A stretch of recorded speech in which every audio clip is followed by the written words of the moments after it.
Pansin ko lang kasi you refuse to mention the center. Anuman yung center, anuman yung magiging setup. Niniwala ba kayo na mas mapapabilis ang tulong dahil nandiyan na po yung help desk o yung malasakit center? Mr. President, good gentleman. Hello mga kabibig, welcome back sa ating bagong YouTube channel. Ito ang pinakamaingay na YouTuber sa balat ng YouTube. Ako si Kabibig, maglabag-labag na tayo with evidence. Ako Kabibig, malapit ang Pasko, ilang araw na lang. So kumusta ang mga preparations nyo for Christmas? At sa ating mga OFW, uwian na ba? Ay nako, ito ha. Nako, ano kaya maging reaction nyo if maririnig mo si Senator Bongo versus Risa Hontiveros? Parang nangkigalay-iti si Risa Hontiveros sa Malasakit Center. Parang, ano ba, parang insecure? Or parang ayaw niyang marinig ang pangalang Malasakit Center?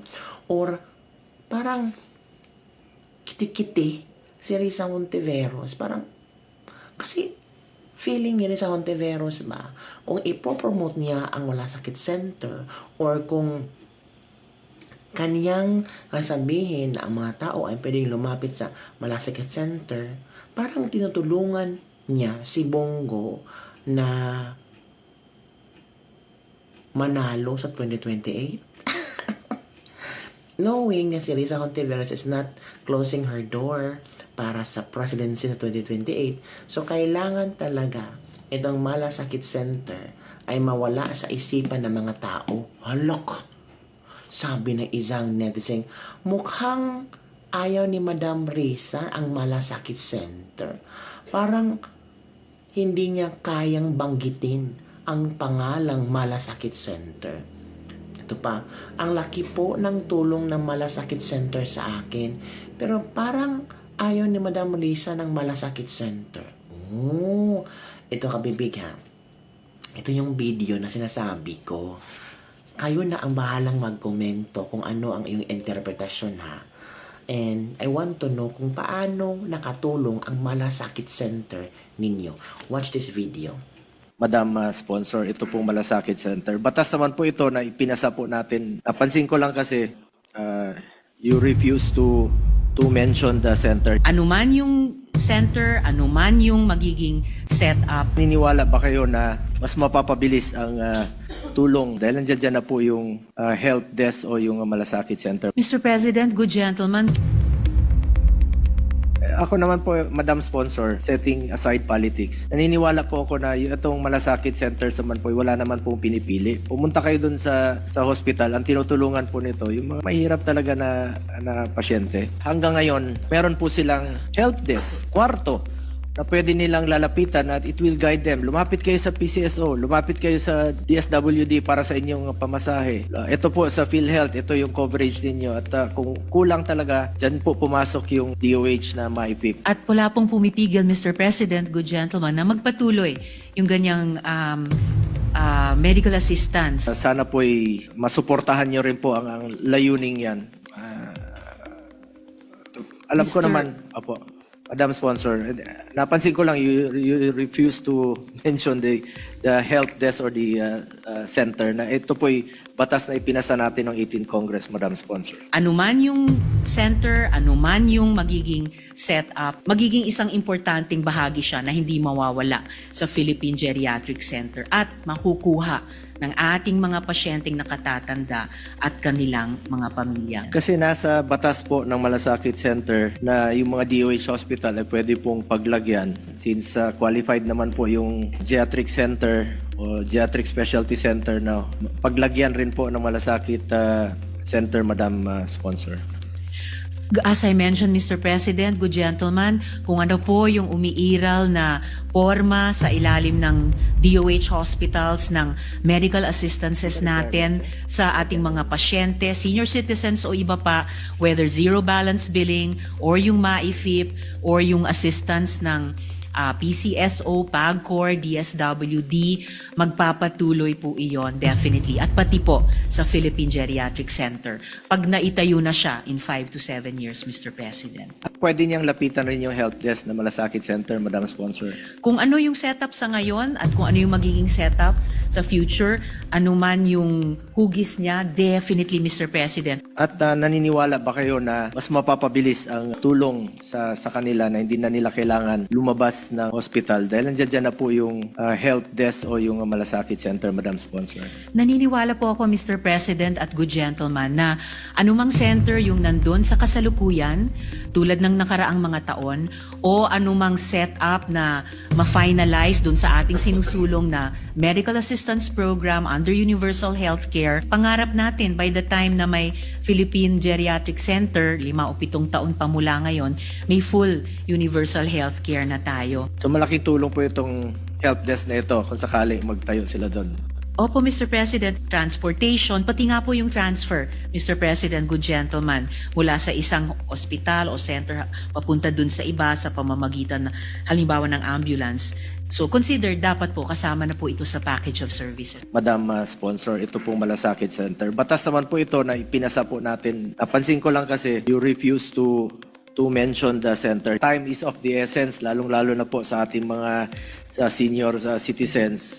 Maring di na sila makaantay ng 2028 sa kanilang pagpapagamot bago matapos ang mga pasilidad na ito. Lagi po ako nakasuporta po sa ikabubuti ng kalagayan ng ating mga lolo't lola. Thank you po, good sponsor. Thank you, Mr. President. Mr. President, with that, we'll just take up the reference to business tomorrow. With that, Mr. President, yes. Maraming salamat, Majority Leader, sa inyong malasakit sa mga naiwan dito, Senador. Dapat may malasakit para sa mga senador na nag-overtime. Hati ako, sang-ayon ako sa pareho. Bakit? Okay sa akin pagdating sa mga government hospitals, diretso sa government hospitals, DOH hospitals, LGU hospitals. Bakit? Kasi merong social services department sa kanilang mga opisina. May mga parang malasakit center kung saan pupuntahan ng ating mga pasyente.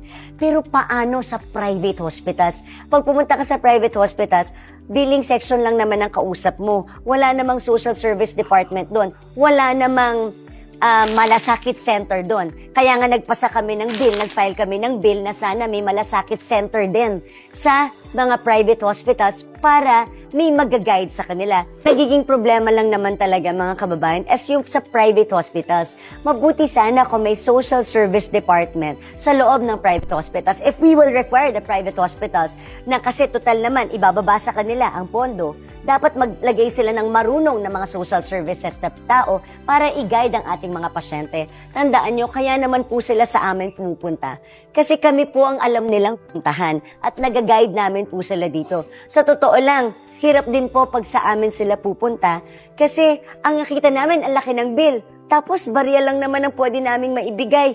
Alam nyo ba kami, tatawag ako sa senador, tatawag ako sa iba't ibang senador. Ang live ko tinatawagan si Senator Bongo, si Senator Mig, si Senator JV.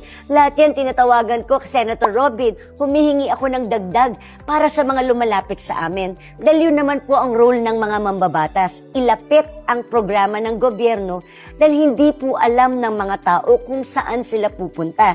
Dahil pag nagpunta na sila sa private hospital, pagpunta nila sa billing section, lalo po silang magkakasakit kung hindi nila alam paano ma-access ang pondo ng gobyerno. Kung nasa private hospital ito, who will determine how much to give? Kung walang social service department or walang malasakit center sa private hospital. Kung zero balance billing sa lahat, good! This is really a dilemma for our country. Kanina lang may humingi ng tulong sa akin na matay ang bata, open heart surgery, professional fee pa lang 1 milyon na. What will we do now? So, sino ngayon magde-decide kung anong babayaran ng private hospital doon? So, ito ang mga tunay na dilemma that we have to find a solution for. Hindi lang to basta tanggalin sa mga politiko. Kami po ay nandito para ilapit ang programa ng gobyerno sa tao. At ako rin po ay nagrereklamo, lalo na nung kampanya, nawalan kami ng MAIP. Diba? Tinanggalan kami ng MAIP. Wala akong mapuntahan. Tatawag ako sa DOH para sabihin sa DOH, pakitulungan ng pasyente na nasa private hospital. Sagutin ba naman ako ng DOH, wala po kaming pondo para sa private hospital dahil nasa mga congressman. Malungkot yun. Kaya hindi rin po ako papayag na walang MAIP sa private hospitals. Ang tanong lang at dapat ayusin ng DOH, who will manage the funds in the private hospitals? Who will guide the patients in the private hospitals? Until we settle that, then hanapan po natin ng solusyon kung paano matutulungan ang mga pasyente sa private hospitals. Bakit ba napupunta sa private hospitals? Kulang sa gamit, kulang sa gamot, at kulang sa facilities ang ating government hospitals. DOH hospitals, government hospitals, LGU hospitals, kulang lahat yan. Mamamatay po ang pasyente pag ipilit natin doon. So they will go to the private hospitals and that's when they go to us. So please, kami rin po. Pero nakakatakot din namang ipagkatiwala sa DOH. Dahil paano pupunta ang pasyente sa regional hospital, sa regional offices ng DOH? Saan ba sila mahahanap? Saan ba sila pupuntahan? Kay RD ba sila pupunta? Kay director ba sila pupunta? Tandaan niyo po, accessible po ang mga opisina ng mga public servants, kaya naman po sa amin napupunta. Pagtulungan po natin po. Hindi po ito biro. Hindi po ito biro. Pero kailangan i-police din natin ang ating mga private hospitals. Maraming salamat. O ano na, panood nyo. Ano ang iyong nararamdaman sa video? Ano ang iyong interpretasyon? Ano ang iyong point of view? Parang hindi na-appreciate ni Risa Hontiveros ang Malasakit Center. Parang ayaw niyang ma-include ang Malasakit Center na mga programa ng gobyerno na pwedeng malapitan ng maraming Pilipino. Tingnan mo si Zubiri, Sabi ni Zubiri, dapat ang mga sentor may malasakit. Diba? So parang, nakita niyo si Senator Bongo, napaka-cool, chill lang siyang sumagot, chill lang siyang nag-explain kung gaano ka-importante ang Malasakit Center. At ito na. Ito ang mga komento ng ating mga netizen. Kasi tinanong ni Grego Bilhica kung natulungan ba ang mga tao ng Malasakit Center. Kung gaano ka-importante ang Malasakit Center. Bakit trending na trending ang Malasakit Center? Bakit bukang bibig ng maraming Pilipino ang Malasakit Center? At bakit itong Malasakit Center ay isa sa nagpanalo kay Senator Bongo? Threaten ba ang makalaban sa Malasakit Center ni Senator Bongo? Ito bang Malasakit Center ay pwedeng magpanalo kay Senator Bongo, either presidente or vice-presidente? Kaya kailangan nilang wakasan, mawala ang Malasakit Center? Ganun ba? Uunahin nila ang politika kumpara sa mga taong natulungan ng Malasakit Center? Ito ang mga komento ng ating mga netizen. From Lotlot Merino, Taho. Nung na-confine at naoperahan ang asawa ko, umabot sa 330,000 ang bill namin. Lumapit po kami sa Malasakit Center. Sa awa ng Diyos, nag-zero balance kami.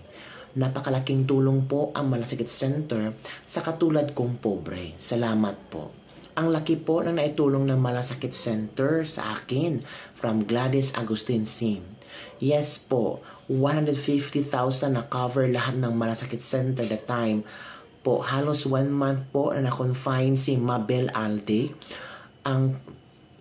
Hindi pala yung pamangkin ni Mabel Alde. Halos mag 50-50 na po siya. Halos di na po namin alam kung saan kami kukuha ng pera. Pero salamat sa Malasakit Center ni Senator Bongo. Tingnan nyo ha. Kaya nga, number 1 si Senator Bongo dahil sa dami na tulungan sa programa nila yan. Thank you, Malasakit Center. Zero billing kami. Buti pa ang Malasakit Center. Zero billing. Diba? Simula na naging chairman si Senator Risa Hontiveros, simula na naging chairman ng health ni Senator Risa Hontiveros ayon kay Lemon T. Claire, loko-loko na ang paghingi ng tulong sa Malasakit Center at ang nangyari ngayon ay balik sa pagpunta kay politiko para humingi ng tulong at guarantee letter ang ibibigay na mistula kang nang mamalimos sa kanila na para bagang tanawin mo ng utang na loob sa kanila. sana maibalik ang chairmanship ng health kay Senator Bongo. Politika lang kasi kay Risa, kapag di niya kaalyado, lahat ng sabihin nitong si Bongo, it seems she's not into it. Kahit pa para sa tao at na makaraming mahihirap yung sinasabi ni Bongo, yung halatang kaplastikan, pang sariling interest lang ang habol nito. Kapag nagpa-press con at kung makamention ng taong bayan, akala mo concern. Kung totoong may malasakit ka sa tao, Risa Hontiveros, kahit di mo kaalyado, basta makatulong sa taong bayan, dapat cooperative ka. Halatang halata ang reaksyon mo, madam.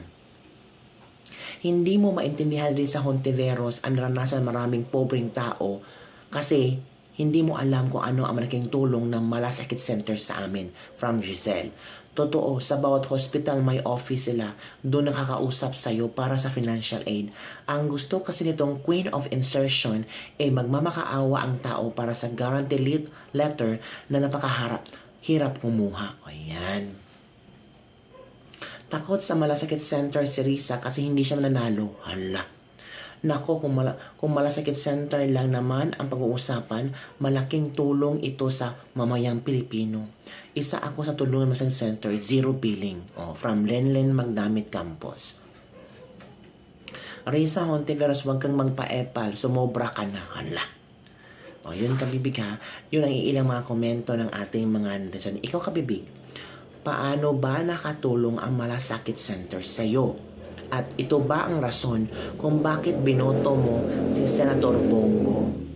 Kasi marami nagsasabi, because of malasakit center, Senator Bongo talagang napalapit sa tao, napalapit sa sambayan ng Pilipino. I think si Senator Bongo ang may karapatang magsabing sambayan ng Pilipino, taong bayan. Knowing Luzon, Visayas, Mindanao, may malasakit centers at talagang open ito sa lahat na hihingi ng tulong. Yun kabibig, yun ang nagpa number 1 kay Senator Bongo. Agree kayo mga kabibig? So, yun lang ating Ladies Lebak-Lebak for today. Sa videong ito, sino ang nasira ang reputasyon? Risa Hontiveros, gusto nga bang ipatanggal ang malasakit center? Or talagang insecure lang si Risa Hontiveros sa malasakit center? Bye everyone, see you next time.